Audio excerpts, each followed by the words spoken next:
Welcome to my new van conversion. It's a little bit bigger than the last one. This one's now been done on a Nissan NV400, which is basically the same as your Movano's, Vauxhall Movano, and what's the other one? The Renault Master. They're all basically the same. It's a short wheelbase, which means that on the back here we've got a 3 metre base on the back of the van. I've gone for the same ethos. It's been designed for wild camping, so it's pretty much all self-contained, takes care of itself. We've got no 240 hookup again. This time, because obviously we've got such a large roof, I've managed to get 2 solar panels on there this time, both at 260 watts each, so we've got 520 watts of solar power, and that's now putting juice into 240 amp batteries. Last time I think I had 140 amp battery, so everything's doubled up basically. And this time I've gone for the stealth look. If you look at my last van, it was very loud, lots of graphics, and one window. But this time I've gone for nothing, no graphics. Now I know some people, they're all hell-bent on getting their vans registered as a camper van. I don't get it myself. Why bother?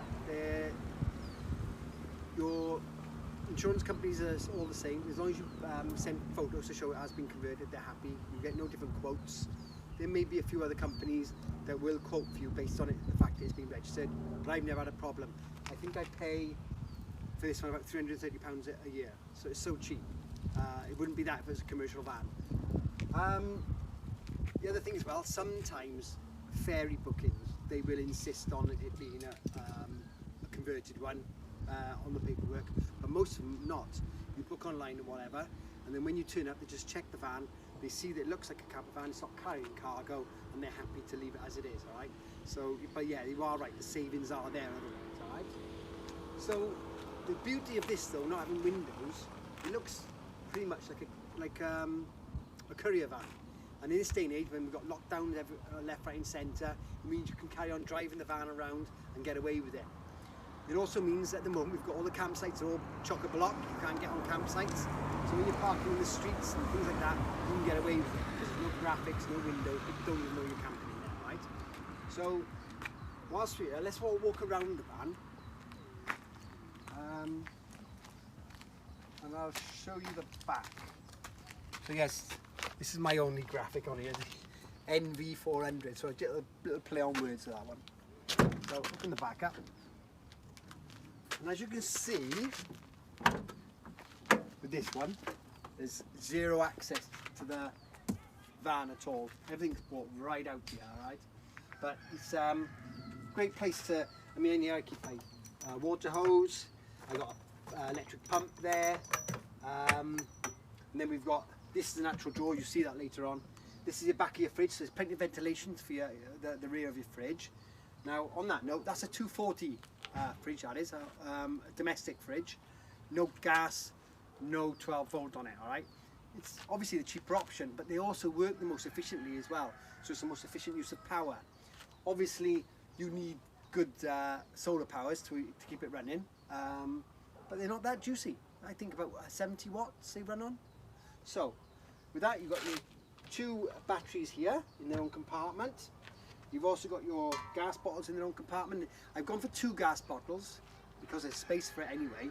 But so many of these vans don't. They have 1 gas bottle, which means you've got to leave it run all the way down, and they just hope that somewhere locally, somewhere where you are, you can find a new gas bottle. By having 2, you've always got a full one. Swap them over, and then when you pass in another one, you go get a change. But I think this one, if you went away for like 4 weeks and used it heavily, it would probably last that 4 weeks easily. Yes, it's the 6 kilograms, sorry. Okay, also tucked in behind there is your 3000 watt inverter. I've gone for the, I don't know, there's 2 types in there. One is not so good, and the other one is better. And I've gone for one of them this time, alright? And I think the other one loses a lot of power. You probably get about 70 or 80% of the power. With these, you get about 95% of the power given to you. There's a 240 double socket there running the fridge and any other things. Actually no, it's running my gas ignition. so that's constantly plugged in, but there they are. And then inside you'll see later on we've got another 4 sockets, 240 sockets inside the cabin as well. Okay, this is your bathroom here, and in order to get so much into a 3 meter base, I've had to really bring this out as far as I could. The toilet protrudes, the service hatch here, and so I've had to cut a hole in here for this to fit in as I close the door. All right, but it works really well. The type of toilet I've had to go for has got no water tank on it, and it makes it really slimlined and get into a small space. And the water, this pipe here, is being fed from my 120 litre onboard water tank. Yeah. Whilst I've got it open, I've got no waste tank on this one at all. All right. If you think you've got your waste tank here, which that's your black water, I think they call it, and this will be your grey water. So it's coming from your sink and from your shower. When you're in the forest or whatever, there's no harm in that spilling over onto the chip bins or whatever surface you're on, right? But if you're in car parks and that, you will want to carry with you a container for emergencies. That's a 10 litre container. It'll take you a long time to fill it up, at least a couple of showers at least anyway. And you just throw it in there and it just fits under the van like this nicely, and then you can trap your water and take it with you and then pour it away wherever you're near a sewer, okay?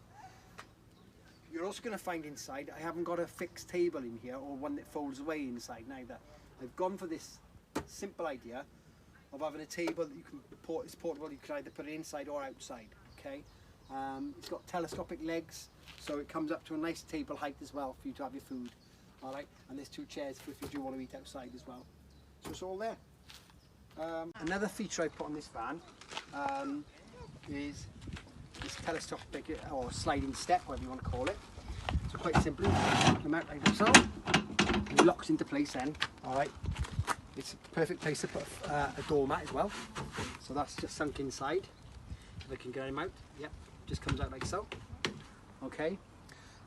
It's quite an important feature on this van because when the bed comes out, it comes right to here. And if you want to leave it up in the evenings or whatever and be getting in and out your van, it's quite hard to climb up to this sort of, about that level there, like, quite hard to get onto it. But at least if you're on this step now, you can just fall onto the bed when it's up, all right? So it serves a good purpose. Okay, moving inside the van. Yeah, we've talked about the shortness of it, but in fact it's only 3 years. The whole van is 5 meters long, which is a great benefit at the moment because, you know, when you want to park in car parks, a lot of the bays you have to be inside the bays. This is pretty much the same length as a long family estate car, so you're going to get in most of the bays. Also, mean when you're driving down the street looking for a parking space, you know, you've got a long wheelbase, medium wheelbase, you ain't going to find a space for yourself. All right, with this you've got more of a fighting chance. And right now, the way the environment is with so many people in camper vans and out there hunting the campgrounds down, you're not going to get space. So with this one, being wild camping, being stealth, and being short, you can just go where you like with it basically, all right? So it's great in that way. What I want to do while I'm here then is talk to you about the storage. So, as you can see, we've even got over the main cockpit, and what I've had to do with the cockpit is put a false roof in here, okay? You can see this cross member here. This is where the original roof line would have been. And yeah, it does get in the way, but at the end of the day, this is only bedding going in this one, so you can just shove it through there and everything else.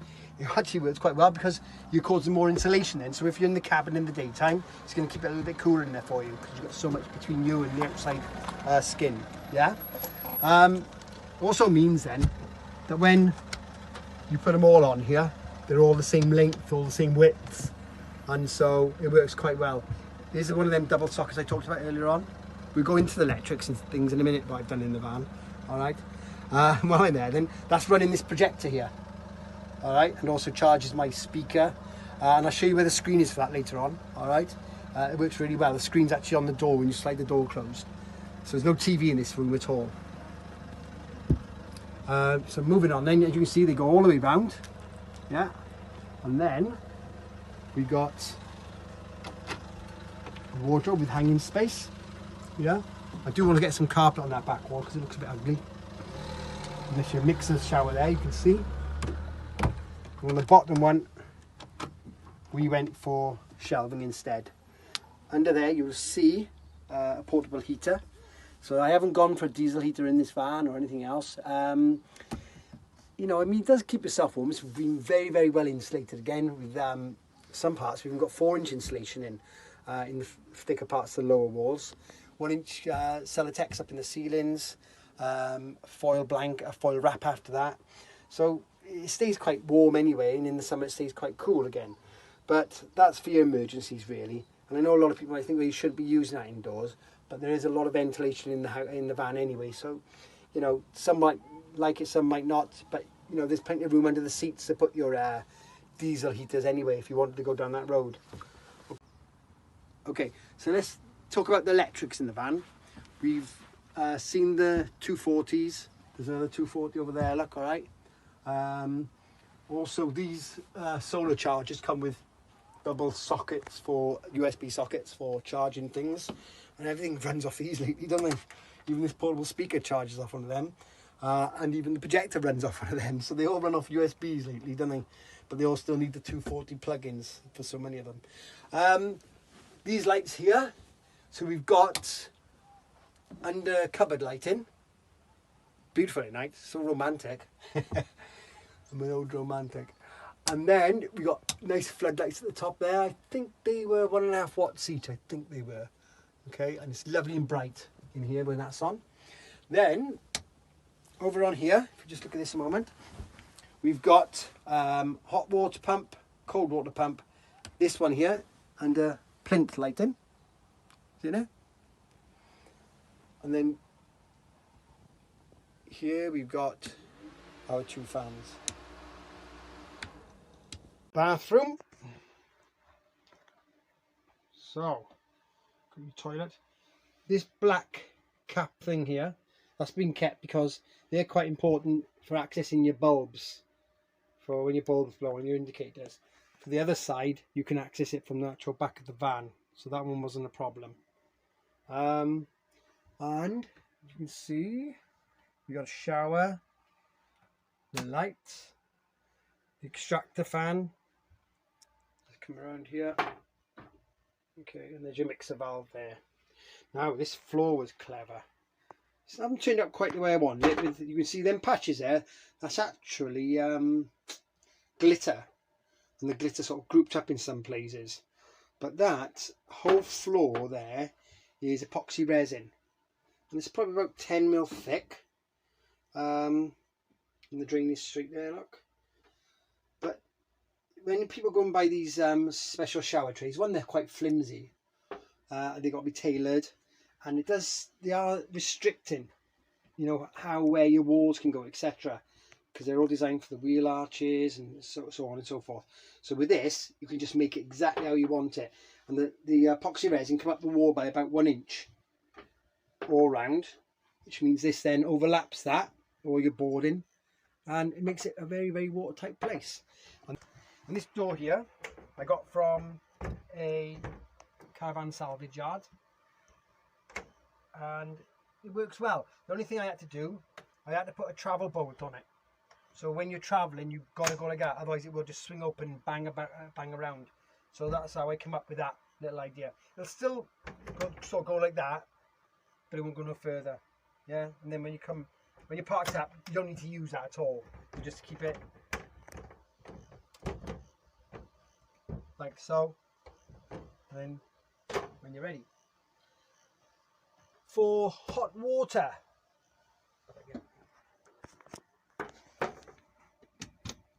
I've got in here an instant hot water boiler, and I tell you what I'm going to do. Austin, press the switch for a minute, babe. Which one? The one nearest here. And as you can see, it heats up, and the water will start to come out warm after just a few seconds. And here it comes. I'm not sure you see steam, but that's boiling out already. Hold it. Fridge now. onto the fridge. You can see I've got nothing to lock this fridge, and I've never needed to. Even when I have lots and lots of bottles in here and the weight of it, you think maybe when you break it, swing it open, but it hasn't happened. It's got really nice airtight close to it. It's also very tight on the walls, and it's got a good lot of suction there. It just doesn't come open. So it's working really, really well, that is. I'm dead pleased with that. We have got a hidden compartment here, which I intend using when I go away for saucepans and stuff. And it's just a drawer under there. Yeah, no handle was required, so it sort of keeps it well hidden. Yeah, we've also got another drawer here for your cutlery, etc.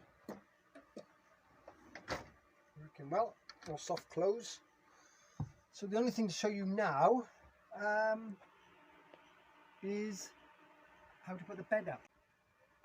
You see it's got 3 sections. Yeah, 1, 2, 3. Now this one, and it'll come apparent why in a moment, is 1 inch thicker than these 2. Yeah. So we lift them up. Now normally these would go where my camera boy is right now recording. So for now I have to throw them outside, but you never normally do it. I put them over there out of the way, right? So it's going to throw them outside.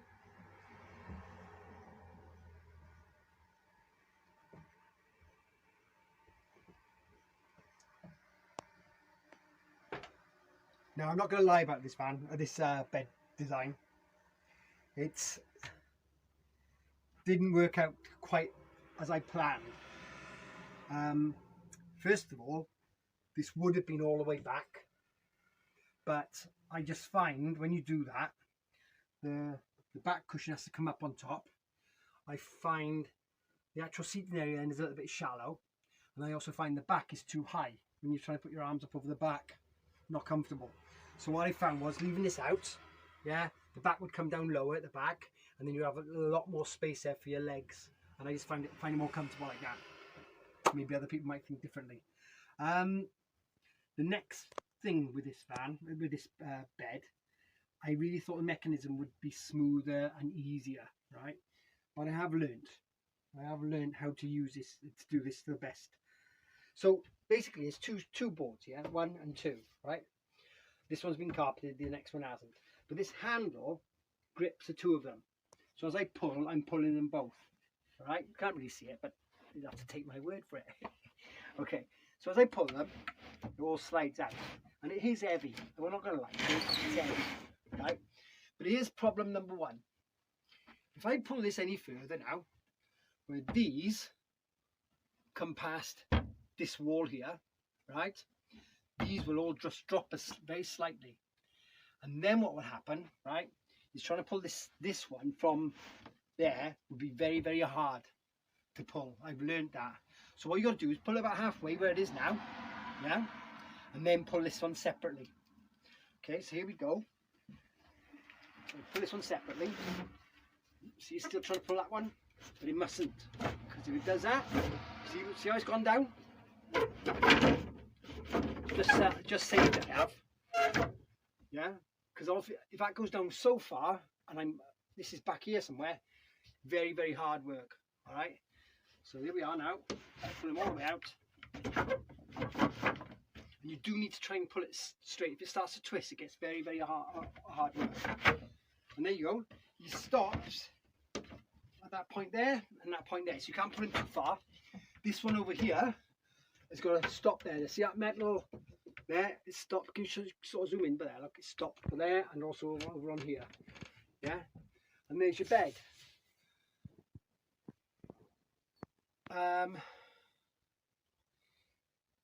Easier. Normally the cushions would be over where my cameraman is, and it's easier then if you've got a second person who can then throw the cushions on with you. Yeah. If it is a dry day, I suppose you can do what we've done here and just throw them outside. No harm. And then we go like so. Throw them back in. 1,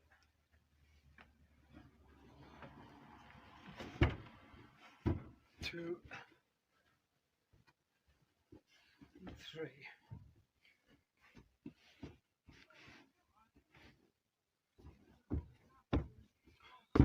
Right, another thing I've learned.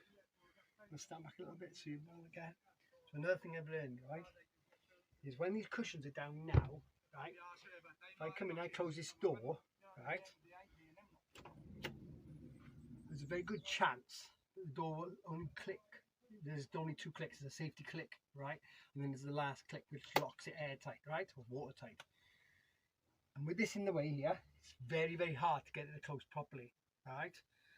You can give it a good slam and hope for the best, but basically you shouldn't see daylight. I found out the hard way. I was here one day with the bed made up, and then in the morning I found out there was lots and lots of water around here. It got a bit wet because the door hadn't been closed properly, and we had a bit of a rainstorm and it was coming through and dripping overnight, right?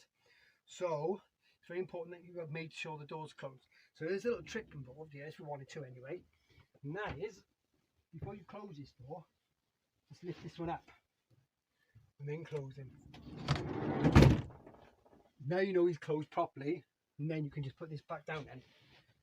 But it's that bit of stress there that's stopping it from closing properly sometimes. But I'm sure if you did give it a good slam, it would close properly. It's just, you know, making sure that's the thing. There shouldn't be any daylight or gaps up in here at all. And then you won't have the problem then. Okay, but what you got to understand is you've got a 3-meter base, you've got a 5-foot bed, you've got a bathroom, you've got a wardrobe, and you've got an L-shaped kitchen with all this storage. And the only way you're going to get that is by, oh, you're going to be the shop then, don't worry about it. The only way you're going to get that is by having that space here, which is what? Half a square meter. That's all you've got left, but it's perfect. It means you can get up in night to use your toilet, you can get up in the morning and make a cup of coffee. It's all there. The bed is not in your way. It's only when you want to decide to go out later on that you're either climbing over your bed or you've got to put the bed away. Let's have the phone back, bud. Okay,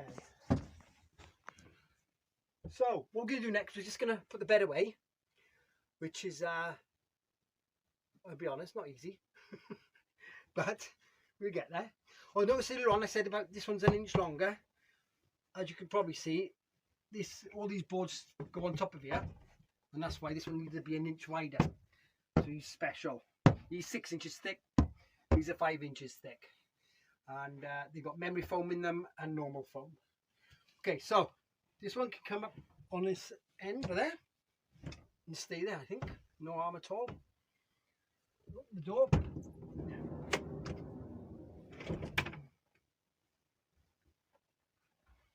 Again, I'm going to throw these outside for now.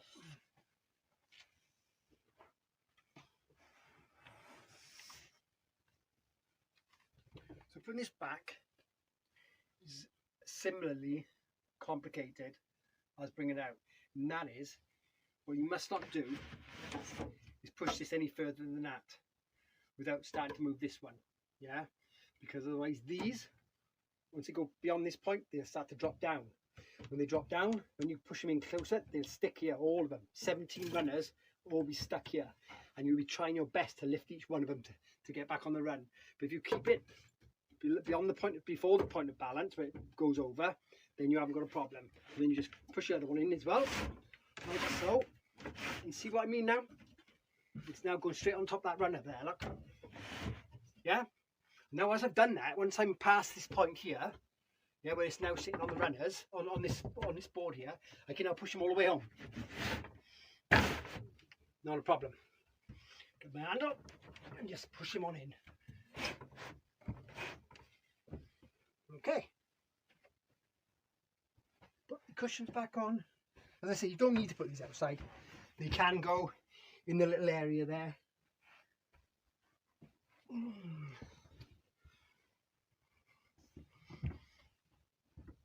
There we go.